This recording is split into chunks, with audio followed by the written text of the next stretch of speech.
Halo Sobat Merdeka, kembali lagi di Talk Show Kampus Merdeka. Kali ini bersama saya, Firza Putra Pratama. Hari ini kita akan berbincang-bincang sama salah satu dari tim Kampus Merdeka yang punya fokus di bagian pengkajian atas implementasi MBKM itu sendiri di kampus-kampus. Nah, sebelum kita ngobrol-ngobrol lebih lanjut, kita kenalan dulu sama bintang tamu hari ini. Ada Pak Niki Prastomo. Halo Pak Niki, apa kabar? Halo, baik, kabar baik. Pak Niki boleh ceritain dulu nggak sih MBKM itu sejarahnya bagaimana sih? Dan sekarang ini kan kita tahu ya MBKM itu kayak ada dua gitu, ada yang flagship dan juga ada yang MBKM mandiri gitu, kampus mereka mandiri. Boleh nggak sih Pak diceritain dulu sejarahnya gimana? Oke, Mas Firza, terima kasih. Jadi, Sobat Merdeka, teman-teman semuanya, untuk MBKM ini bisa dibilang munculnya itu di tahun 2020. Waktu itu kami melihat bahwa, wah, perlu ada sesuatu yang menjadi gerakan nih dalam hal pengembangan pendidikan tinggi di Indonesia. Dan kementerian pada saat itu mengeluarkan kebijakan khusus kaitannya dengan pendidikan tinggi, yaitu MBKM ini.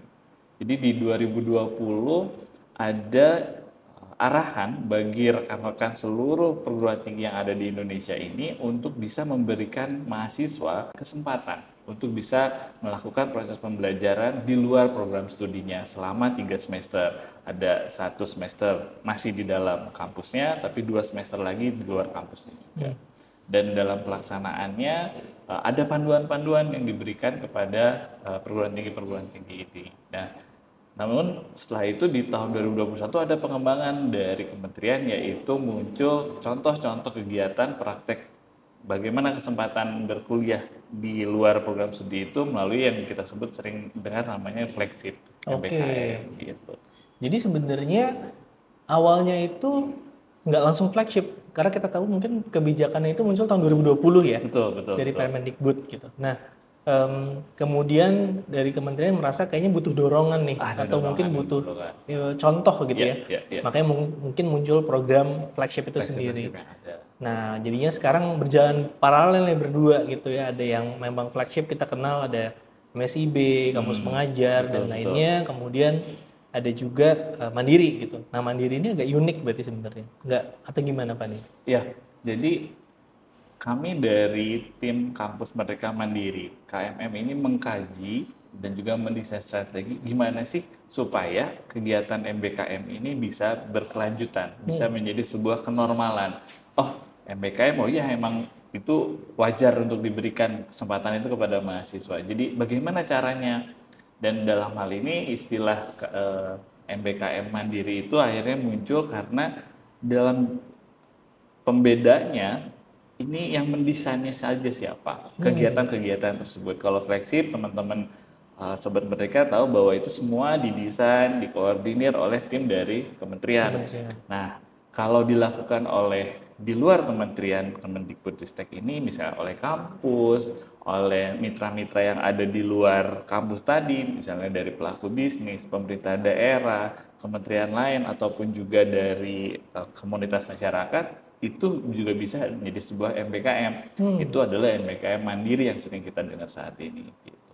Nah, kalau jenis-jenis BKP-nya itu sendiri, Pak Niki, sebenarnya ada banyak dan mungkin itu bisa jadi, apakah itu bisa jadi MBKM sendiri? Atau? Oh ya, jadi MBKM sendiri didesain untuk bisa dilakukan dalam bentuk 9 bentuk kegiatan pembelajaran, itu mulai dari magang, wirausaha, penelitian, pengabdian masyarakat, proyek kemanusiaan, sampai ke kegiatan-kegiatan yang kaitannya dengan bela negara. Ada yang ke-9 itu. Jadi total ada 9 BKP. Dan ini bisa dilakukan dan boleh diambil bentukannya oleh semua perguruan tinggi yang ada. Flagship memang belum semua BKP keambil. MBKM mandiri ya semuanya boleh. Apa yang harus diambil ya disesuaikan dengan desain yang ingin dibuat oleh perguruan tinggi tersebut. Berarti sebenarnya perguruan tinggi itu punya keleluasaan untuk menentukan sendiri kegiatan MBKM-nya gitu ya? Betul. Jadi karena didesain oleh perguruan tinggi atau program studi atau oleh mitra dari perguruan tinggi tersebut, kesesuaiannya tentu harus bisa dilihat oleh rekan-rekan perguruan tinggi tadi. Nah, jadi sebenarnya perguruan tinggi ataupun mitra industrinya, kemudian atau pemerintah daerah bahkan itu bisa menyesuaikan bentuk MBKM-nya dari BKP tadi itu ya? Atau gimana Pak Niki? Ya, jadi MBKM ini kalau kita lihat hanya sebagai sebuah program gitu, program mahasiswa boleh keluar kampus, beneficiariesnya hanya mahasiswa, itu oke-oke aja, nggak masalah juga. Dalam artian misalnya banyak kegiatan-kegiatan yang sudah dilakukan, contoh-contoh hal yang dilakukan seperti itu. Tetapi kajian yang dilakukan oleh KMM melihat bahwa oh ini bisa lebih besar lagi nih gitu. MBKM yang dilakukan oleh mahasiswa ini juga bisa mendukung sebuah gerakan lebih besar. Arahnya salah satunya adalah Indonesia Emas 2045. Visi besar Indonesia. Visi besar Indonesia 2045 kaitannya dengan pembangunan daerah, pemerataan pembangunan, pengembangan SDM Indonesia secara keseluruhan itu bisa kita kejar juga melalui MBKM. Jadi bukan hanya untuk mahasiswa tapi untuk kita semua sebenarnya. Ketika kegiatan MBKM ini dilihat dapat memberikan benefit untuk mahasiswa, untuk perguruan tinggi, untuk pemerintah daerah, kemudian kepada komunitas masyarakat yang ada di sekitarnya, kepada provinsi yang ada, kabupaten, kota madya yang ada di seluruh lokasi Indonesia, MBKM ini bisa jadi lebih besar. Banyak kegiatan-kegiatan yang bisa dikembangkan secara konsep berdasarkan tantangan yang ada di daerah. Daerah A, daerah B pasti punya variasi tantangan yang berbeda-beda. Di sana perlunya apa? Kegiatan apa yang bisa dilakukan, yang bisa disupport oleh MBKM untuk bisa menyelesaikan permasalahan yang tadi, itu akan bisa jadi lebih besar gerakan MBKM ini. Ada nggak Pak contoh dari implementasinya gitu ya? Tadi kan Pak Niki bilang menyesuaikan nih tiap daerah bisa beda-beda gitu. Bahkan mungkin keterlibatannya juga berbeda-beda stakeholdersnya. Ada perguruan tinggi pasti karena yang menyalurkan mahasiswa gitu ya. Kemudian mahasiswanya sendiri, kemudian ada mungkin pemerintah daerah, Pemprov, Pemkot. Banyak sekali sebenarnya praktik baik di Indonesia ini yang sudah bermunculan. Kami berusaha untuk mendata dan mengkaji, kemudian meneruskan informasi-informasi soal praktik baik ini. Praktik baik yang sederhana terkait dengan bahwa mahasiswa bisa magang di sebuah perusahaan, itu banyak sekali contoh-contoh itu. Jadi kampus sudah mendesain program magangnya tersendiri, itu seperti apa, itu banyak juga. Nah, namun yang terkait dengan pertanyaan Mas Firza, stakeholder yang lebih besar lagi, ada contoh dari LLDikti 4. LLDikti 4 itu cakupannya Jawa Barat dan Banten. LLDikti 4 ini bekerja sama dengan paguyuban guru besar di daerah tersebut untuk bisa melakukan kegiatan yang kaitannya dengan membangun desa.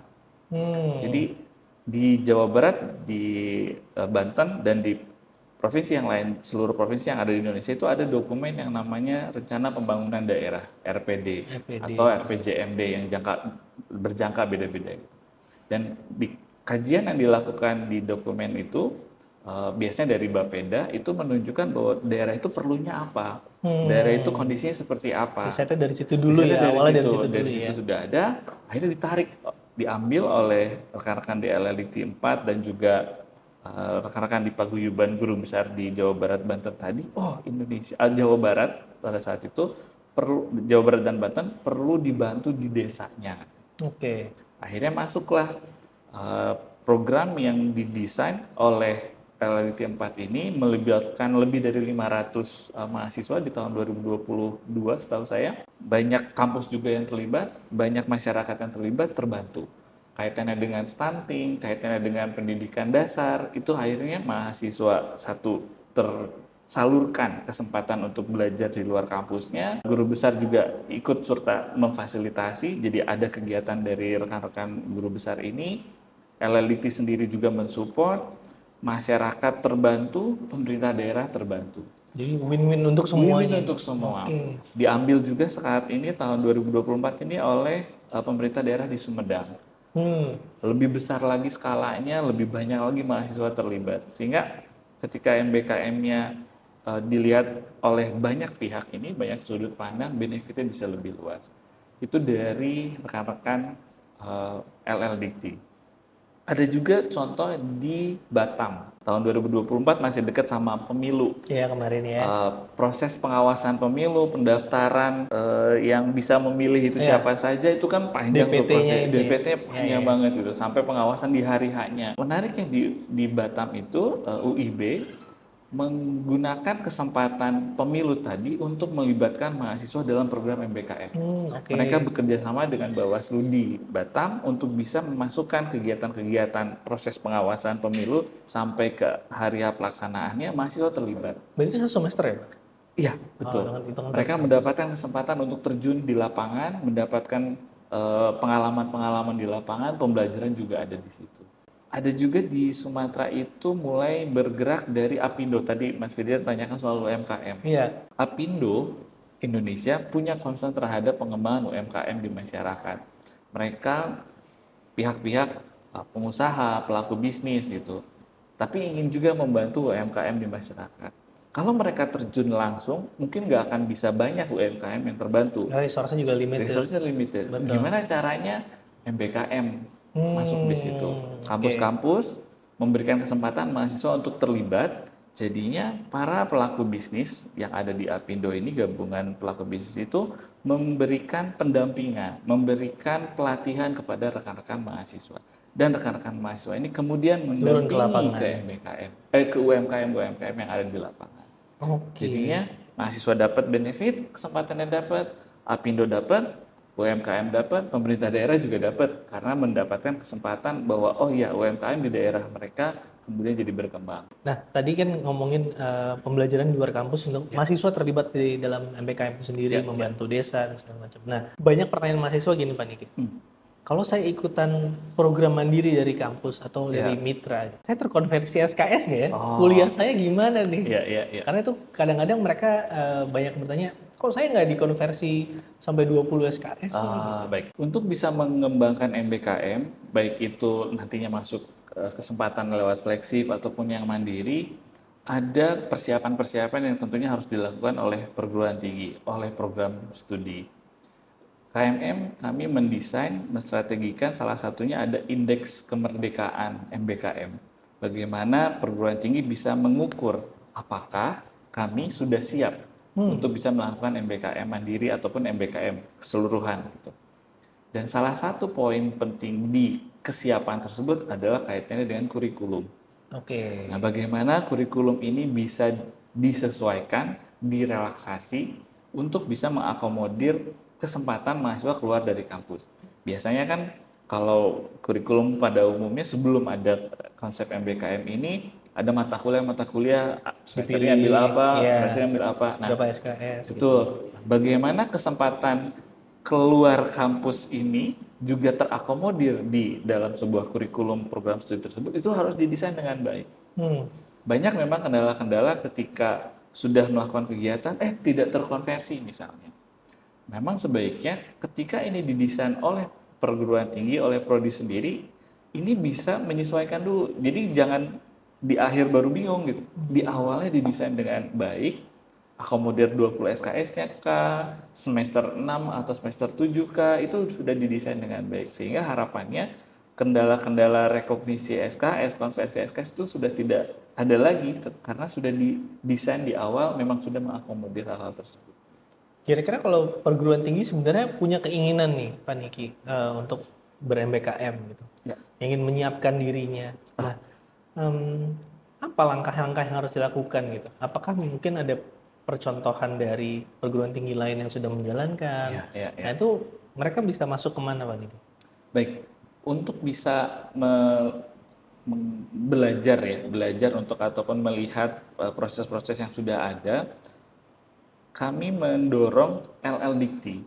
LL-Dikti itu di Indonesia ada 16+1 sekarang, udah 17 sebenarnya. Udah ada 17 LL-Dikti yang menjadi kepanjangan tangan Kemdikbudristek di seluruh wilayah Indonesia.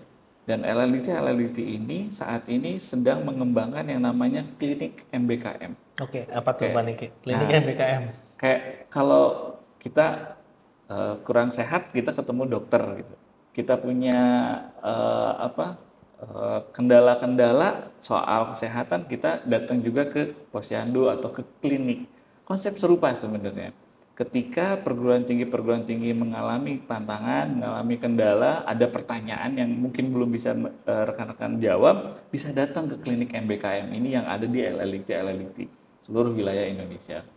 Jadi sudut pandang klinik MBKM ini ada dua, ada yang fasilitatif, jadi LLDT memfasilitasi pertanyaan-pertanyaan dari kampus-kampus, ada juga yang proaktif. Proaktif dalam artinya sudut pandang LLDT-nya. LLDT-nya yang turun. Di daerah sini gimana kampusnya, bisa atau enggak, sebelah sini gimana, daerah sini bagaimana. Jadi ada dua sudut pandang operasional. Jadi kalau kampus tadi merasa, aduh saya bingung harus bagaimana, boleh datang ke LLDT menanyakan. Di klinik MBKM ini LLDT nggak sendirian. LLDT ini juga disupport ada yang namanya Dewan Pakar dan juga perguruan tinggi pengimbas. PT Pengimbas. PT Pengimbas. Saya Jadi sering dengar tuh. Apa tuh? Betul. PT Pengimbas dan Dewan Pakar ini adalah pihak-pihak yang memang sudah punya pengalaman, sudah memiliki pemahaman bagaimana sih mendesain MBKM, melaksanakan MBKM, bahkan sampai ke melaporkan MBKM. Jadi kekuatan-kekuatan di LLDT saat ini sedang ditambahkan dengan adanya klinik MBKM, Dewan Pakar dan PT Pengimbas ini, sehingga nanti akan ada muncul namanya sentra organik. LLDT memang ada 17, provinsi kan ada 38. Betul. Belum semua provinsi. Nah, jadi karena tadi kaitan dengan sektor prioritas daerah yang harapannya bisa dibantu oleh MBKM, sentra organik yang ada di wilayah-wilayah ini akan bermunculan. Kampus-kampus yang kebingungan sektor prioritas daerah ini apa saja bisa bertanya, bisa berkonsultasi di MBKM klinik MBKM Yang tadi. tadi. Betul. Dan kegiatan klinik MBKM ini juga sebagai pengumpulan data sebenarnya. Data-data kegiatan yang ada masuk ke klinik MBKM karena ada kendala, ada contoh baik itu masuk ke sana. Dan kolaborasi pun akhirnya bisa bermunculan. Kalau ada laporan di daerah tertentu, misalnya ada di daerah A, kalau kita ngomongin soal kesehatan itu, ada DBD banyak bermunculan. Akhirnya ada tambahan kegiatan oleh pemerintah daerah tersebut, misalnya ada fogging atau RT misalnya, ada fogging karena ada DBD di situ. Ini juga sama. Ketika ada kendala bermunculan, wah ini kurikulum nih masih kebingungan. Gitu. Akhirnya LLDT di sentral organik tersebut menyusun sebuah bimbingan teknis. BIMTEK khusus kurikulum. Jadi yang kesulitan banyak bisa terfasilitasi. Kemudian kalau kebingungan soal kemitraan, ini saya kerja sama siapa ya, mau bikin apa gitu. Betul. Ada konsep yang namanya multi stakeholder dialog. Jadi dialog multi pihak yang dikembangkan oleh klinik MBKM tadi, sehingga kalau ada di situ pelaku bisnis, komunitas masyarakat, ada juga dari sisi perguruan tinggi dan juga pemerintah daerah dipertemukan. Ayo, potensi daerah sini tuh ini, tantangan yang dihadapi ini, potensi kami, potensi perguruan tinggi, potensi pelaku bisnis ataupun juga masyarakat itu apa, sehingga bisa dilihat, oh ini nih titik temunya. MBKM bisa melakukan kegiatan di perihal ataupun tantangan tersebut. Contohnya tadi yang di LLDT 4 ya, Betul, Sumedang. dari sisi itu. Dan juga tadi yang ada di Sumatera itu di Batam ya tadi ya, Tadi yang Batam KPU ya. soal KPU dan juga yang di Apindo. Pembahasannya cukup teknis ya sebenarnya Pak Niki, dan juga ini sebenarnya bisa mengarahkan perguruan tinggi utamanya untuk lebih cepat lagi, mengakselerasi lagi gitu ya. Betul. Jadi LLDT pun juga punya peran yang sangat besar kalau dari obrolan kita ini gitu Pak Niki. Jadi sebenarnya apa sih manfaatnya perguruan tinggi itu bisa ber-MBKM gitu, meng-MBKM kan mahasiswa-mahasiswanya untuk nggak belajar di luar kampus gitu. Iya. Kalau kami pernah berdiskusi dengan Kominfo, waktu itu membahas soal kegiatan MBKM kaitannya dengan kesiapsiagaan bencana. Yang ditawarkan ke mahasiswa pada saat itu, mau nggak memberikan sumbangsi buat negara kita? Agak berat tuh. Iya. Mau nggak buat negara? Betul. Bela negara dong, harus mau dong. Nah, memang dari sisi SKS, dari sisi benefit itu akan dapat gitu. Tetapi konsep besarnya adalah ditarik ditunjukkan dulu, mau nggak bantu warga Indonesia gitu. Bencana Indonesia mulai dari banjir, gunung berapi, angin puting beliung itu potensinya besar gitu. Kalau sudah ada bencana, kita bisa bergerak juga. untuk membantu gitu ya dalam hal BKP proyek kemanusiaan kita bisa juga. Tapi setelah didiskusikan, kayaknya ada yang bisa dilakukan dalam hal proyek kemanusiaan sebelum bencana itu datang. Hmm. Keperluan data, keperluan fasilitas, potensi-potensi bahaya itu dipetakan, itu juga bisa dilakukan. Akhirnya ditanya, mahasiswa mau nggak melakukan sesuatu untuk Indonesia? Satu sisi ada anak-anak juga yang akhirnya melihat, oh iya ya, saya itu mengerjakan kegiatan MBKM-nya ini bukan hanya untuk nilai kelas saya saja, gitu, tapi bisa lebih besar. Benefit itu yang akhirnya kita tonjolkan. Walaupun banyak benefit-benefit sisi akademiknya juga ada, tapi sisi skill akhirnya muncul. Tapi sisi sumbangsi ke negara itu yang besar. Balik lagi ke visi Indonesia Emas 2045 tadi. Betul. Nggak mungkin SDM-nya bagus, tapi Indonesianya nggak dapat apa-apa gitu kan. Nah, kita kejar ke arah sana.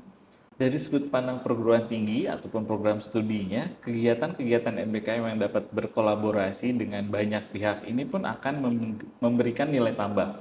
Dari sisi proses akreditasi, itu akan juga menjadikan sebuah keunikan. Kemudian tentunya MBKM jumlah mahasiswa yang terlibat, kemudian jumlah dosen yang juga hasil kerjanya juga dapat terhubung dengan MBKM ini, proses itu juga akan membantu proses akreditasi yang ada di perguruan tinggi. Jadi mahasiswa dapat, perguruan tinggi dapat, dari sisi mitra juga pastinya akan dapat, pemerintah daerah akan terbantu. Mahasiswa tentunya dalam hal network itu juga ada.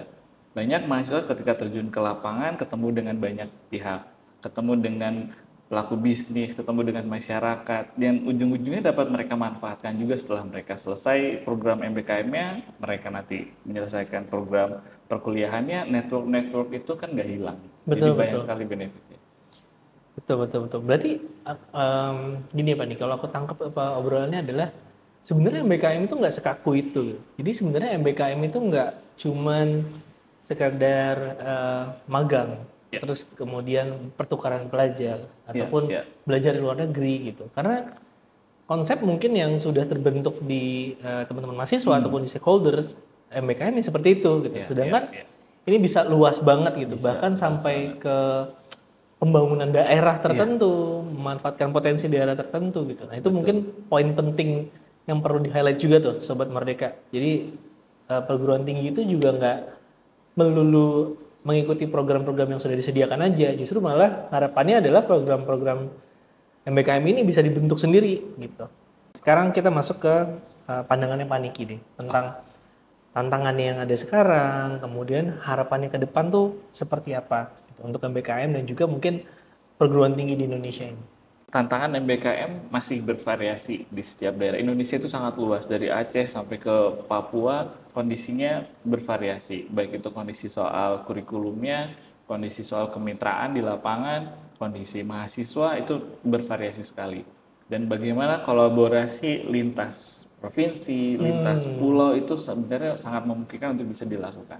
Satu sisi menjadi harapan tersendiri bagi saya bagaimana kolaborasi-kolaborasi untuk menyelesaikan permasalahan di daerah nantinya bisa dieskalasi untuk ke level nasional. Misalnya tadi soal mitigasi bencana sudah dilakukan di daerah Banten misalnya. Oh, masyarakat ternyata bisa dilakukan edukasinya dengan bantuan mahasiswa melalui program MBKM, hasilnya A, B, C, D gitu. Harapannya ini bisa dilihat oleh perguruan tinggi lain atau oleh pemerintah daerah lain. Oh, di sana bisa, kayaknya di kami juga bisa. Akhirnya muncul kolaborasi-kolaborasi yang lebih luas lagi, mahasiswa yang mendapatkan benefit tadi juga lebih banyak lagi. Itu harapan tersendiri terkait dengan MBKM ini. Bagaimana secara nasional ini bisa jadi sebuah gerakan.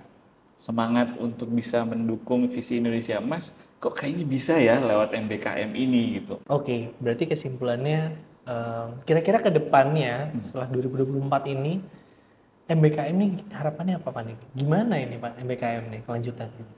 MBKM sebagai sebuah inovasi pendidikan tinggi yang memberikan kontribusi pembangunan nasional, harapannya berlanjut. Jadi lanjutkan mereka belajar, kamu Merdeka? Lanjutkan dalam artian benar-benar yuk kita bareng-bareng MBKM ini dilanjutkan untuk bisa membangun Indonesia. Kenapa Pak Niki? Kenapa menurut Pak Niki MBKM harus berlanjut?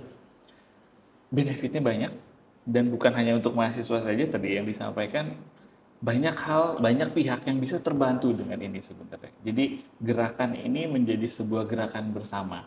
Oleh karena itu ketika dilakukan bersama-sama, kenapa nggak dilanjutkan? Semuanya pasti bisa ber-MBKM. Bisa. Kalau Betul, memang setuju. bingung, ada klinik MBKM Ada tadi. klinik MBKM tadi. Udah gitu, banyak praktik-praktik contohnya yang sudah Iya, iya. berjalan dan juga impact-nya tuh langsung ke masyarakat, ke daerah, betul. bahkan ke negara gitu ya tadi. Iya. Oke, mungkin itu aja Pak Niki obrolan kita hari Siap. ini. Thank you Pak Niki. Terima kasih. Sampai ketemu lagi. Sampai ketemu lagi. Oke, Sobat Merdeka, itu aja obrolan kita hari ini. Sampai bertemu di podcast-podcast ataupun di talk show selanjutnya. Bye-bye.